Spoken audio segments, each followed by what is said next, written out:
The Johnson Wax Program with Fibber McGee and Molly.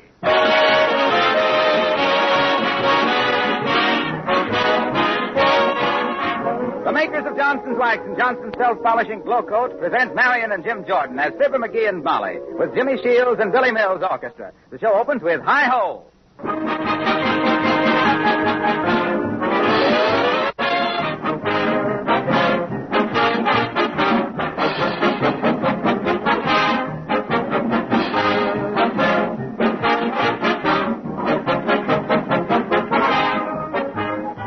During this holiday season, a good many friends will be dropping in to wish you a Happy New Year. And no matter how friendly they may be, they'll be looking over your home with a critical eye. They'll notice your floors, your tabletops and woodwork, your windowsills, your lampshades.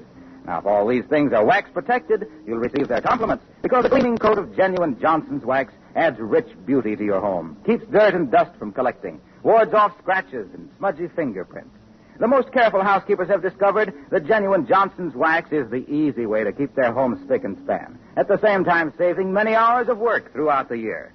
Johnson Wax floors grow more mellow, more beautiful with every waxing. They never need scrubbing.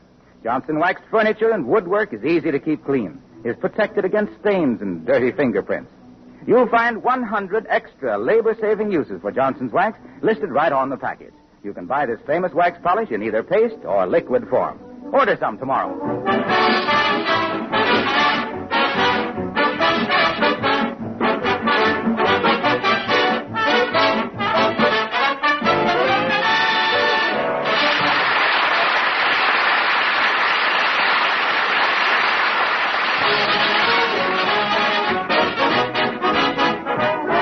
Well, there's an old saying that house guests and fish spoil after the first 3 days.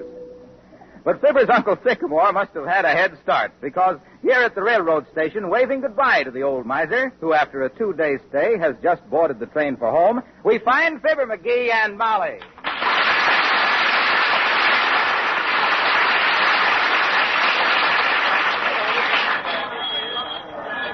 Goodbye, Uncle Sycamore. Wave, McGee. He sees us out the window. Huh? Oh. Goodbye, Uncle Sycamore. Goodbye. That dad-ratted train will pull out. My arm's getting tired waving. Goodbye, Uncle Sycamore. You old turtle. Oh, look, McGee. He's smiling at us. That ain't us. He just thought of a way to gyp the porter out of a tip. Goodbye, Uncle Sycamore. Goodbye. Ah, there he goes. Ah, well, thank goodness. For more reasons than one. Goodbye, Uncle Sycamore. Goodbye. Whew. What a relief. Wonder what time he'll get back to Peoria. I don't know. I'll find out. Here's the information, though. Hey, Bud, when's that train get to Peoria? Well, let me look at the timetable a minute. Whoops. Pardon me. Let's see. Trains to Peoria. Oh, yes, here we are. It gets to Peoria 2 hours after leaving Chillicothe. After leaving Chillicothe. Don't worry, it'll get there. Well, incidentally, what time is it now, sir? Well, it depends what kind of time you were asking about. Now, there's Central Standard, Eastern Daylight, Mountain, Pacific. It's 11:30.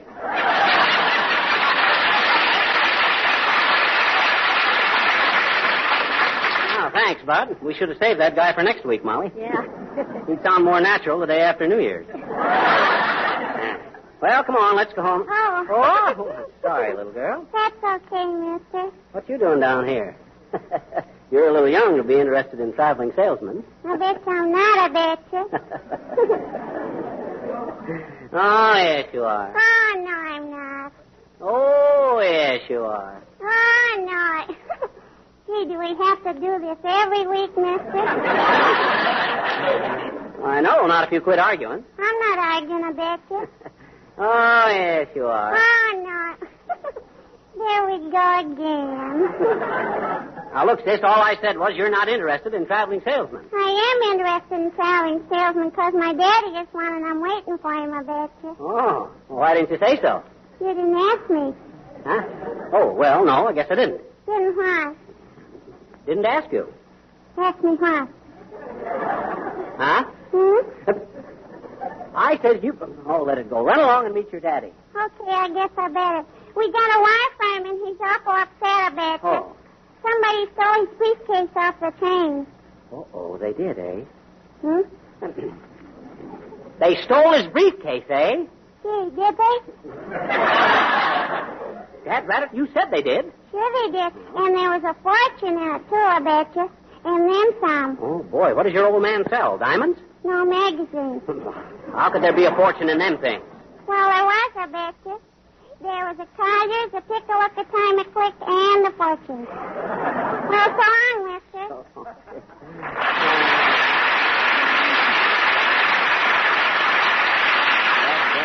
Oh, come on, Molly. Let's get out of here. All right, Redcap. These bags get over to the Ritz-Carlton Hotel library now. Yeah. Yes, call me a cab. Yeah. You better make it a couple of cabs. Load these bags in, the steamer roll, those briefcases, and the radio.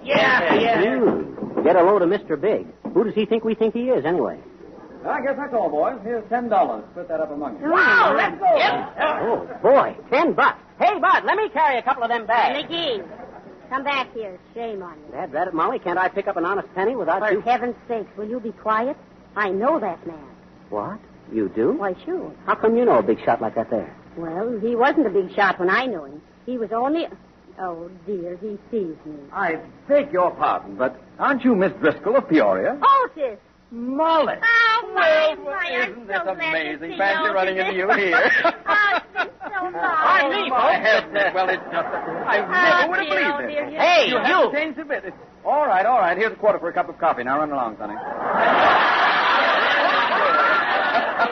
Oh, Molly, it's good to see you again. How many years has it been? Oh, wait a minute, Otis. McGee, where are you going? I'm going to get a cup of coffee. You heard what the man said. No. My husband is such a joker, Otis. Your husband? Yes. That little Oh, well. So little Molly Driscoll is married. McGee, this is Otis Cadwallader, with whom I used to go to school with. Otis, this is my husband, Fibber. Oh, hi, Otis. Oh, glad to know you, Mr. Driscoll. Tell me, Otis, how long are you going to be in Wistful Vista? Oh, just a short stay, Molly. Business, you know. Well, I'm sorry I ain't staying longer, Otis. Old man, like to have you up to the house for supper. My dear fellow, I certainly wouldn't pass up a chance like that to talk to Molly. Oh, now, Otis. I'll tell you what. Let's just have a quiet snack at your house. Huh? You tell your butler you're not at home to anyone else. Oh, hey, now, wait a minute. I'll be there at, let's say around 8 o'clock. Yeah. Well, I don't want to be late for my board meeting, so until 8, bonjour, ma chérie. Bonjour, monsieur. Il trovatore, Bud.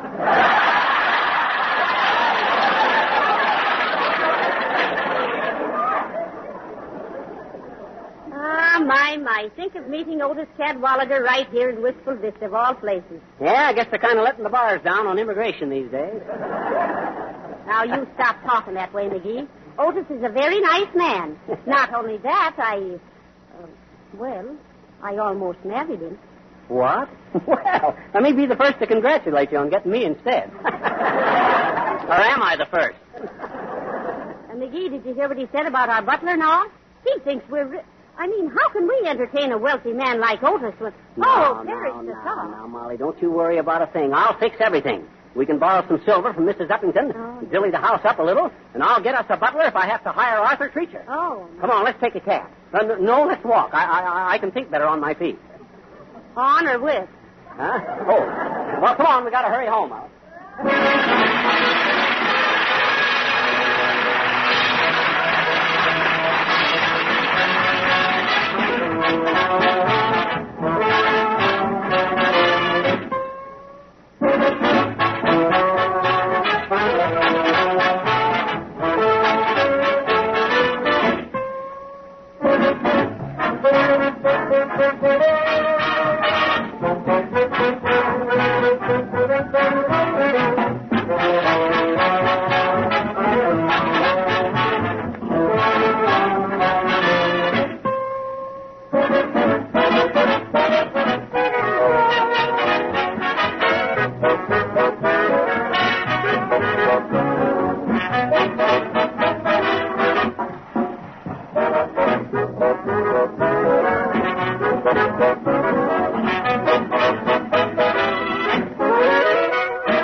think, Molly? Pretty good, eh? Oh, yes. I borrowed them rubber plants from Joe's Tavern. Oh. Nick DePopoulos let me take that marble statue out of his candy kitchen. Beautiful, ain't it? Who's it supposed to be? I think he says it was Aphrodite or something like that. Now, let's see. How else can we impress that million candle power X-flame of yours? Now, look here, McGee. I want you to be very nice to Otis. Remember, he's a cultured, well-traveled... What do you mean, well-traveled? I've been further under the barn looking for eggs than that guy'll ever go. Well, now, just the same, Otis is a very nice boy. And what's more, our senior class voted him the man most likely to make something of himself. Sure made something of himself, all right. I ain't saying exactly what, but I'll bet he'd whinny if you offered him a lump of sugar.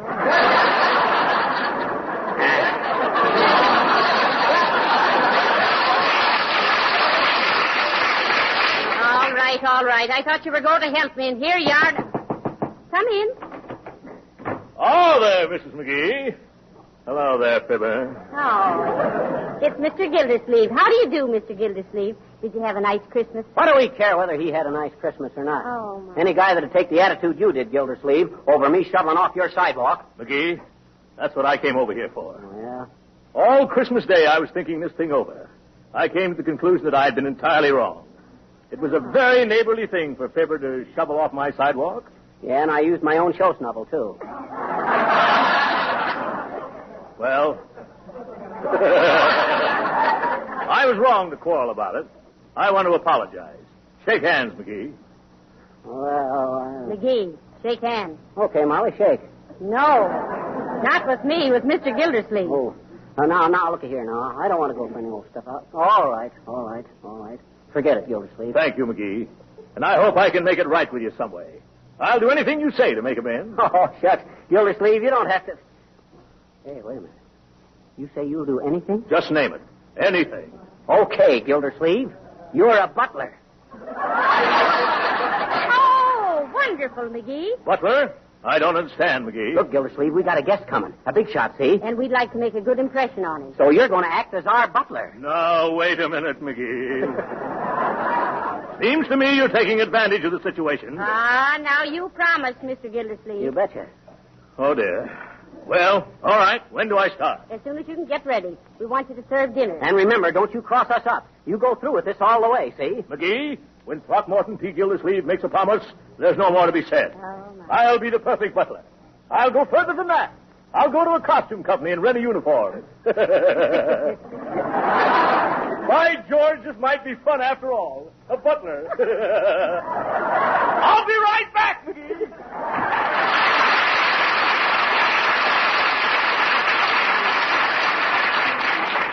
Well, we got a butler. Now, how about dinner? Is it going to be plain or formal? Well, we're having corned beef and cabbage. Mm-hmm. I suppose that makes it informal. Yeah, we better not call it corned beef and cabbage in front of Otis. No? Oh, no. We'll call it venison O'Malley or something. Now, about that, if I get... Oh, hello, Mr. Wilcox. Hi, hello. Hello, folks. Johnson's Wax is positively the finest furniture and floor polish that money can buy. Hey. It protects and beautifies all wood surfaces and cuts dusting down to a minimum, thus giving many more hours of leisure in which to enjoy the new beauty and spotlessness which it gives your home or office. Yeah, Johnson's Wax. Heavenly days, Mr. Wilcox. What are you doing? I'm telling the people about Johnson's Wax. That's what I'm doing. Yeah, but that ain't the way we do it. Okay. Usually you come in with some tricky little... Well, why should I sneak in here with some phony alibi to get my sales talk across? I'm proud of Johnson's Wax. Well, shucks, so are we. But... Why, certainly. So why should we beat around the bush all the time? Well- Let's come right out with it.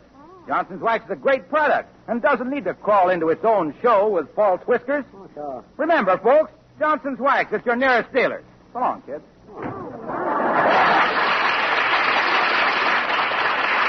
Hey, now, we can't let him get away with that there stuff like that there. And, why not? I thought he was very straightforward and sincere. Well, that's just it. That guy's going to take all the mystery and glamour out of this business. Why, he'll ruin us. First thing you know, every sponsor on the air will think he has a right to bust into his program and start selling stuff. Well, that is serious. Well, I'll say it. Hey, Molly, what's that smell? Oh, heavenly days, the corned beef and cabbage. Oh. I better run out and see how it's coming along. You get busy now. Yeah. Hey, maybe that's Otis now. Wish I had my shoes on. Come in. Oh, there, McGee. I rented this butler's uniform at the costume company. How do I look, kid? Throckmorton? Yes. What? Throckmorton, as long as you are employed in this house, you will please maintain a more respectful attitude. Now go upstairs and lay out my brown coat and pants and the green sweater and tennis shoes. Now, look here, McGee. I just came into this thing. Now, you listen here, Gildersleeve. You do what I tell you or the... Uh-oh, here's Otis. Now, you remember your promise, Gildersleeve. Well, all right. Hey, Molly, Otis is here. You better slice the bread. Open the door, Throckmorton. Play, Billy. Sing, Jimmy.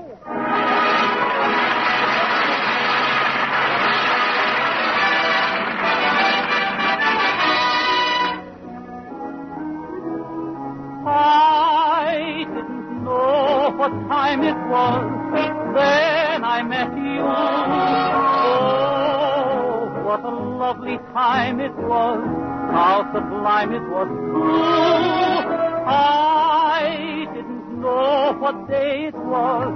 You held my hand. Warm like the month of May it was. And I'll say it was grand, grand to be alive, to be young, to be mad, to be yours alone. Grand to see your face, feel your touch, hear your voice, say I'm all your own.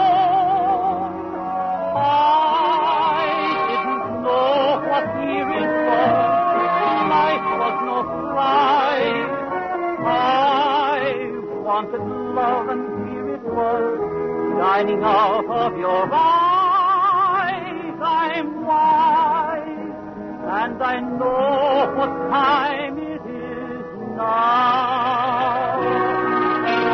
Grand to be alive, to be young, to be mad, to be yours alone. Grand to see your face, feel your touch, hear your voice, say I'm all your own. I didn't know what year it was. Life was no prize. I wanted love, and here it was shining out of your eyes.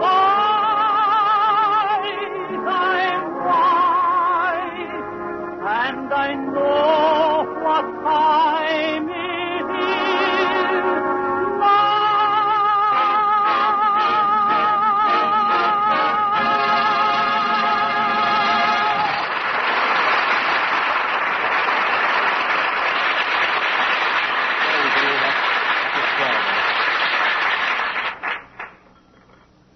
McGee, Otis is all out of butter. Oh, here, take the rest of mine, Otis, old man. I've hardly touched it. Well, thank you. I don't believe that I... And Throckmorton. Yes, sir. Mr. Cadwallader is out of water. Yeah. We want the waiter with the water for Mr. Cadwallader. Ah, the same little Molly Driscoll, I see. Oh, now, Otis. And Throckmorton, I told you to give Mr. Cadwallader and Mrs. McGee the 2 good glasses and put the jelly glass at my place. I'm sorry, sir. Oh, it's so hard to get good servants nowadays, Otis, you know. Yes, I know. I have the same trouble in this country myself. Although the overseer of my castle in Scotland more or less takes those matters out of my hands. We had to give up our castle in Scotland. The heather gave me husband the hay fever. Yes, sir.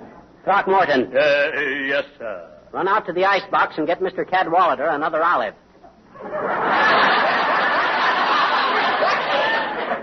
Very well, McGee. Odd sort of chap, Throckmorton. Been with you long? Oh, been with the family for years. Cad, old man. And he's so dependable, what with all the entertaining we do. Oh, you entertain a great deal, huh? Oh, I'll say so, Otis. In fact, one of the patrons of the opera, the wealthy Mrs. Uppington, you know, said she might drop in tonight for a liquor.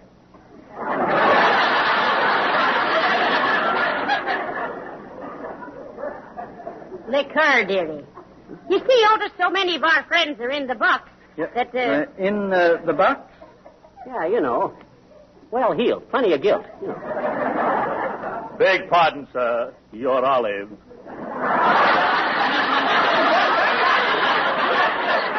Olive? Oh, yes, thanks.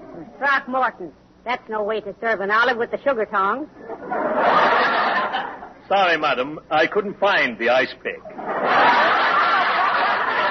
That's different. And Throckmorton, Mr. Cadwallader would like more cabbage. Yes, sir. More cabbage for Mr. Cardwobbler.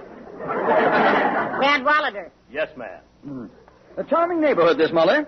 Must be very restful after traveling so much of the year. Oh, we find it so, Otis. Yeah, we got pretty good neighbors, too, Otis, though we don't mix with them much. They're mostly middle class.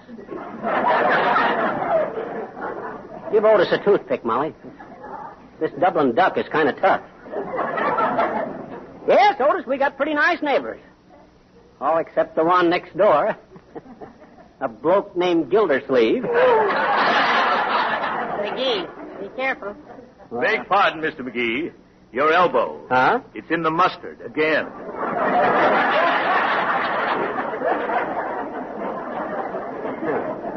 Thanks, Throckmorton. Oh, come, Otis. You're not eating anything. My goodness, you've been pecking at your food like a bird. Yeah, a vulture. Oh. Just kidding, Cadwallader, old chap. Oh, it's quite all right. Molly, I don't believe I can eat another thing, except I would like a cup of coffee. Oh, all right, Otis. McGee, let's have coffee in the library. Oh, it's too late, Molly. They close at 7:30.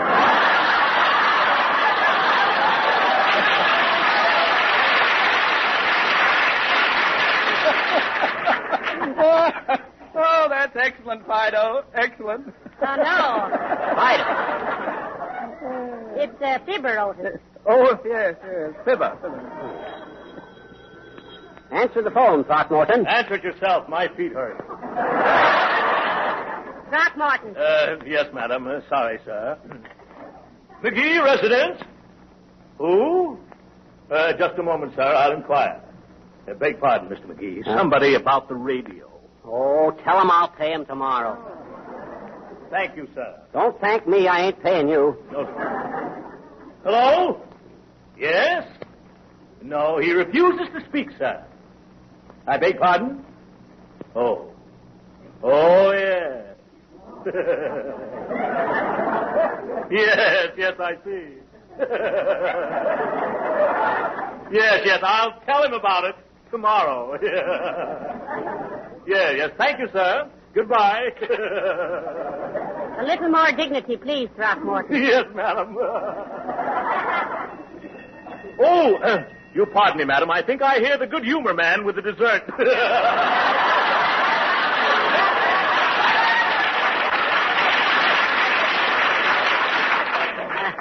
Well, we have to make allowances for Throckmorton, Otis.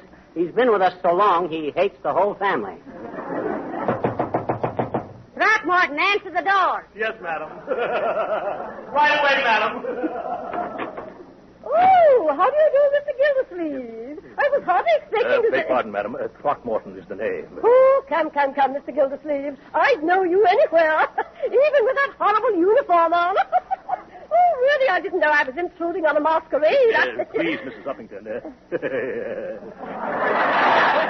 Well, it's difficult to explain, madam, but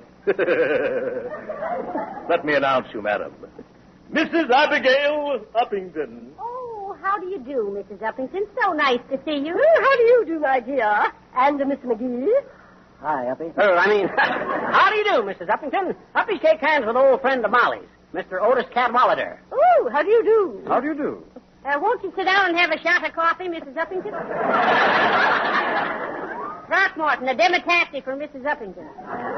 And put a saucer under it, too. Let's do this thing right. Yes, sir.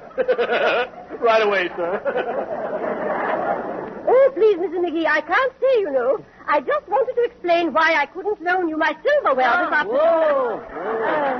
Oh, we were just joking about that, Mrs. Uppington. Joking? Oh, sure. I'm afraid I don't quite understand. I'm afraid there are some things here that I don't understand either. Well, Mrs. McGee, will you explain this? Mr. Gildersleeve in that butler's uniform? I don't quite... Gildersleeve? But I thought, why, you were speaking of a next-door neighbor named Gildersleeve, I believe. Well, you see, Otis, we,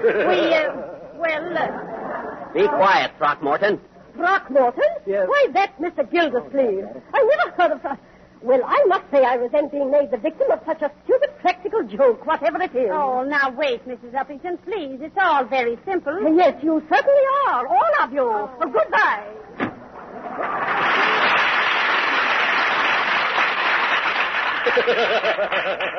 Quiet, Throckmorton. You see, Otis, old man, this is all very embarrassing. Never mind the explanation. I feel that I, too, am the victim of some practical joke. Molly, it's nice to have seen you. My hat, Throckmorton. Oh, now, Otis, please. Where are my gloves, Throckmorton? In your hat, Mr. Cadwallader. Thanks. Good evening, Molly. Well, I'll be Oh, dear, oh, dear, me lovely dinner. Oh, what are you laughing at? That telephone, McGee, about the radio, remember? Well, what of it? Those repairmen didn't have no business dunning me over the phone. That wasn't the repairman. Well, you said it was about a radio. Yes, it was. That was the Pot of Gold program calling you.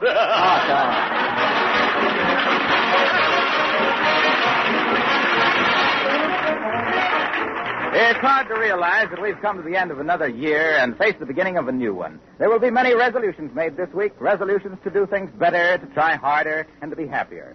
Let me suggest a very practical resolution. Never to scrub floors again. Never again to get down on hands and knees to that old-fashioned, back-breaking task of floor scrubbing. And may I suggest the easy way to keep that resolution? With Johnson's self-polishing Glow Coat. Glow Coat will make your kitchen linoleum sparkle and glisten with practically no work at all. There's no rubbing or buffing with Glow Coat. You simply pour it onto the clean floor, spread it around, and in 20 minutes it dries to a beautiful, long-lasting polish. Glow Coat keeps the colors of linoleum bright and fresh, makes your whole kitchen more cheerful. Spots and stains quickly wipe up with a damp cloth.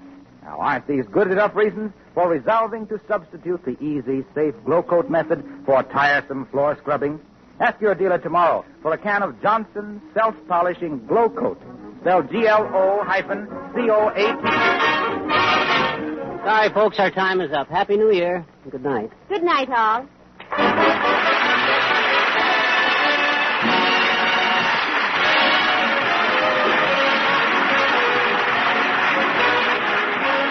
This is Harlow Wilcox, speaking for the makers of Johnson Wax and Johnson Self-Polishing Glow Coat, Racine, Wisconsin, inviting you all to join us again next Tuesday night at this same time. Good night. This is the National Broadcasting Company.